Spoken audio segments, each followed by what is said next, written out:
Bonsoir à tous et bienvenue sur le plateau d'Un cœur qui écoute, votre émission de spiritualité sur KTO. Aujourd'hui, je vous invite à un voyage un petit peu ordinaire en fait dans notre émission. C'est un voyage de 15 000 km. 15 000 km qui ont été faits par Mère Elisabeth Thumana. Bonjour Mère, bienvenue. Alors vous venez de Papouasie-Nouvelle-Guinée et vous êtes venu même à Rome pour la canonisation du premier saint papou qui s'appelle Peter Thurot. J'espère que je ne prononce pas trop mal. À cette occasion, on a la chance de vous avoir devant nous. Vous êtes la mère supérieure des Ancelles de Notre Seigneur qui ont été fondées par un Français au début du XXe siècle. Alors, tout d'abord, merci d'être présente. Est-ce que vous pourriez nous dire déjà en quelques mots quelle est votre impression de vous trouver ici en France et il y a peu de jours à Rome?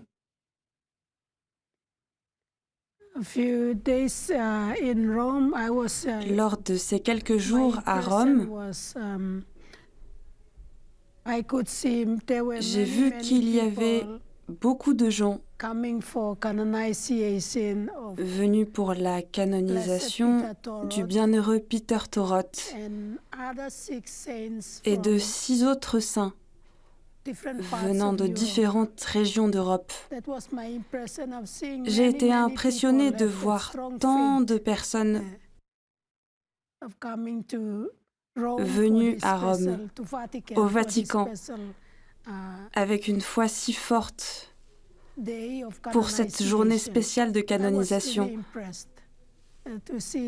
J'étais vraiment impressionnée de voir des gens de toutes les parties du monde rassemblés par la foi catholique qui les avait conduits là. Et en France, à Paris, je viens juste d'arriver cet après-midi. Donc, ma première impression est que j'ai vu beaucoup de bâtiments et de véhicules et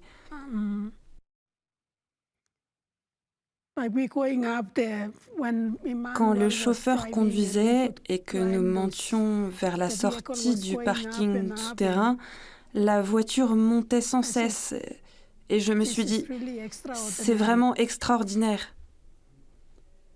Je n'ai jamais vu ce genre de choses en Papouasie-Nouvelle-Guinée. J'étais impressionnée. Est-ce que vous avez eu le temps d'apercevoir quelques églises par-ci par-là qui vous ont quand même un peu rassuré?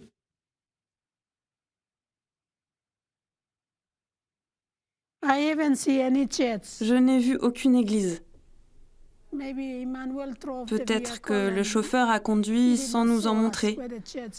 Donc, je n'ai vu aucun bâtiment.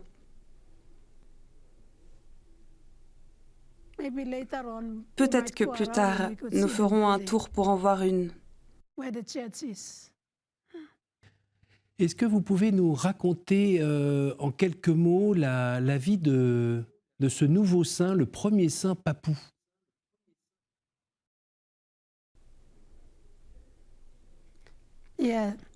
Oui, Saint Peter Thurot était catéchiste pendant la Seconde Guerre mondiale. Quand les Japonais sont arrivés durant la guerre, tous les missionnaires ont été emprisonnés. Et c'est lui seul qui s'est retrouvé responsable de toutes les activités catholiques. Il allait porter la communion, visiter les malades, enseigner aux couples mariés, etc. Et à cause de sa foi, il a été tué par les Japonais.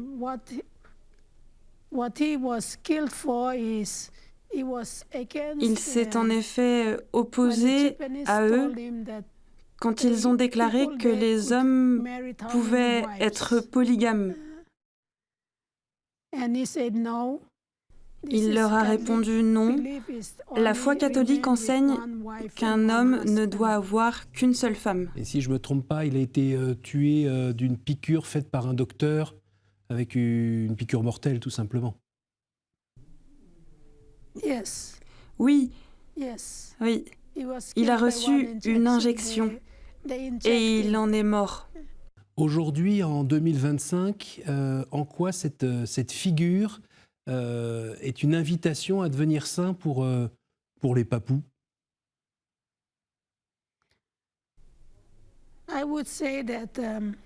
Je dirais qu'il a inspiré beaucoup de catholiques. Les couples mariés et les catéchistes, les laïcs et les habitants du pays. Grâce à sa foi, il nous encourage à avoir une foi forte en Jésus, en Dieu. Et pour les personnes mariées, à poursuivre leur chemin et ne pas perdre confiance dans la vie conjugale. C'était un homme très proche de Jésus. Il communiait tous les jours et cela le fortifiait.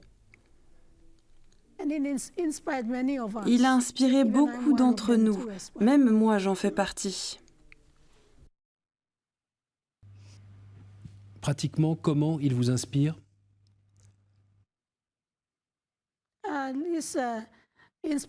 Il m'a inspiré par son témoignage vivant. Alors, vous êtes mère supérieure d'une congrégation créée par un Français, ça fait un petit moment. Vous êtes combien dans la communauté? Aujourd'hui, nous sommes 26. Depuis que Monseigneur Alain de Boismenu a fondé notre communauté en 1918, nous avons été nombreuses, parfois jusqu'à une centaine. Puis, petit à petit, les plus âgés sont décédés. Elles sont décédées. Récemment, nous avons accueilli plusieurs jeunes femmes. 7 d'entre elles sont sur le chemin du noviciat. Donc cette année, nous sommes 26 sœurs. Et il y a des filles en attente, une trentaine environ d'aspirantes.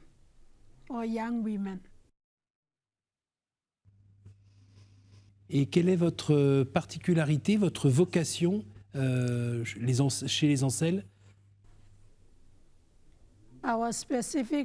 Notre vocation spécifique recouvre l'enseignement, les soins infirmiers, le travail pastoral. Elle nous incite à répondre aux besoins des autres, surtout ceux qui viennent demander de l'aide. Nous sommes les auxiliaires des prêtres. Nous travaillons côte à côte avec eux. Et vous êtes religieuse depuis combien de temps?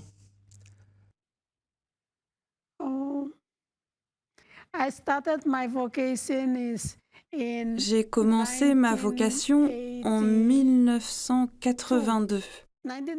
En 1981, j'étais postulante, puis novice jusqu'en 1983.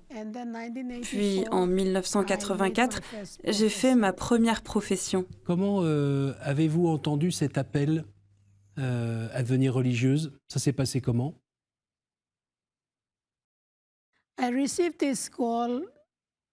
J'ai reçu cet appel quand j'étais une petite fille, à l'aube de mes 8 ans. Cela est venu grâce à mes parents, car mon père était catéchiste. Je l'accompagnais à l'église. J'avais l'habitude de voir des prêtres célébrer la messe et j'ai reçu cet appel à devenir une religieuse, une missionnaire. C'est dans notre propre paroisse que j'ai compris que je voulais devenir religieuse. Et est-ce qu'il vous est arrivé depuis d'avoir eu l'impression de rencontrer Dieu à un moment en particulier, dans une relation interpersonnelle? Oui, c'est vrai. C'était au moment où le prêtre célébrait la Sainte Messe. Quand le prêtre a élevé l'hostie, j'ai vu quelque chose et je l'ai dit à mon père, « Jésus est là !» Mon père m'a demandé, « Que veux-tu dire par là, il est là ?» Et alors là, vous aviez quel âge à ce moment-là? J'avais 6 ou 7 ans. Quelle expérience! Vous ne l'avez pas oublié?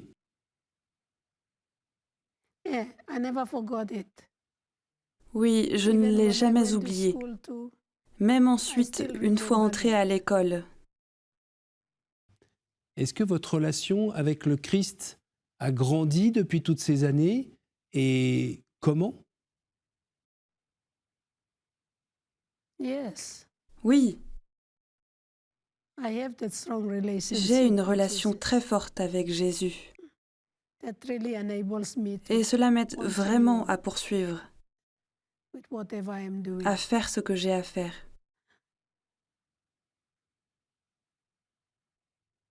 Et comment la nourrissez-vous? Grâce à la prière et par la réception de la Sainte Communion chaque jour. Et en contemplant la nature. Alors, il arrive quand même dans des vies d'êtres humains et aussi de religieux que on passe des épreuves de la vie qui soient un peu difficiles, qu'on est responsable d'une communauté, par exemple, ou dans sa vie personnelle, on a des temps de désert aussi, des temps de sécheresse. Vous en avez traversé, vous aussi, ou vous êtes encore dedans?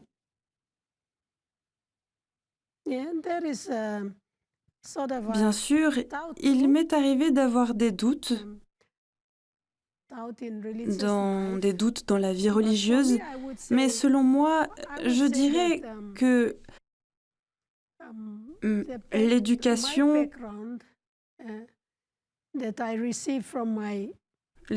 que j'ai reçue dans ma famille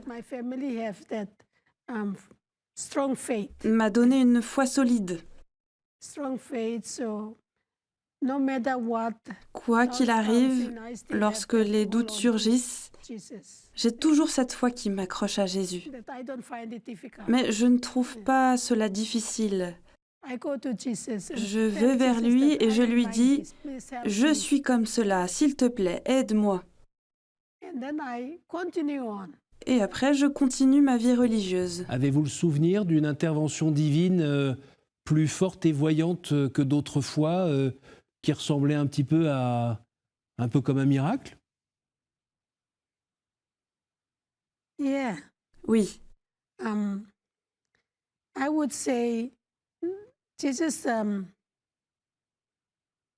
Je dirais que Jésus vient à moi, ou je vais vers lui. En particulier, dans ma relation avec lui, comme je l'ai dit auparavant, il est dans le Saint-Sacrement. Et je peux ressentir qu'il est vraiment présent. Il vient vers moi et me dit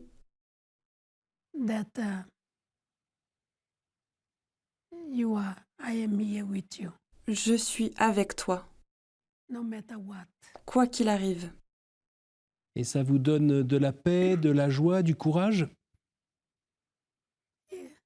Oui, cela me donne du courage. Quoi que je fasse, même si j'ai des doutes,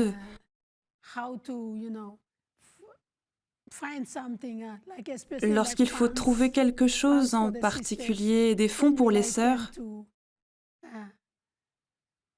la plupart du temps, je prie et je dis à Jésus, « S'il te plaît, trouve quelqu'un qui sera en capacité de nous aider. »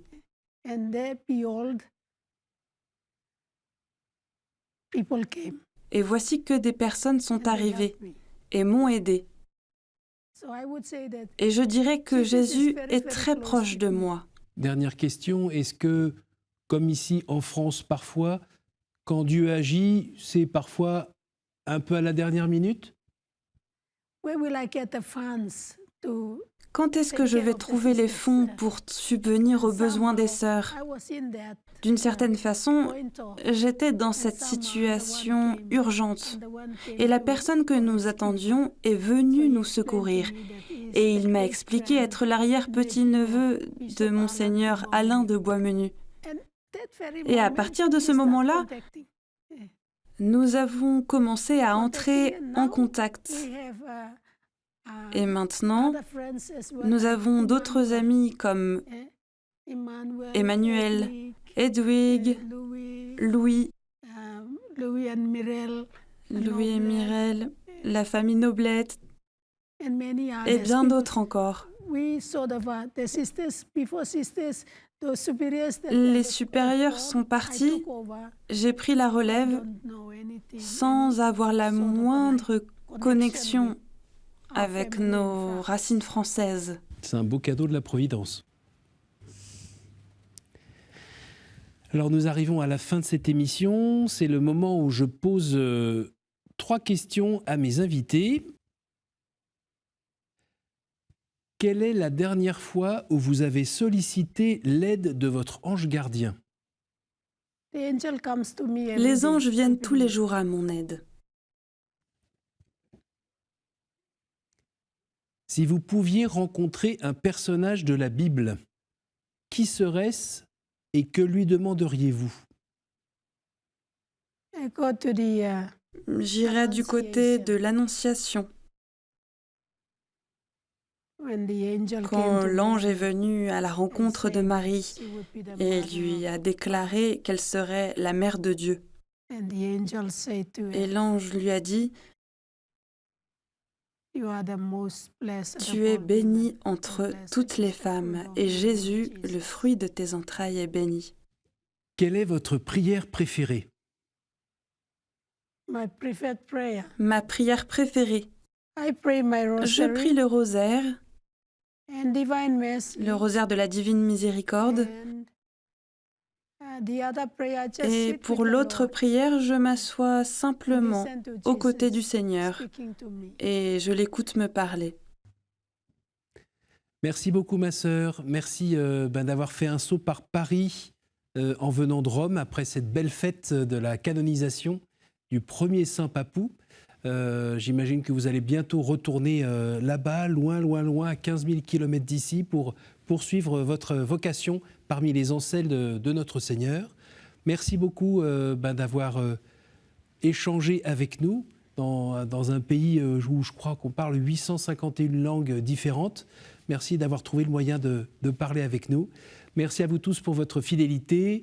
Vous pouvez retrouver ce programme sur notre site www.ktotv.com. Vous pouvez aussi l'écouter sur notre appli radio, évidemment en podcast. Chers amis podcasteurs, un petit coucou. Et moi, je vous dis à la semaine prochaine.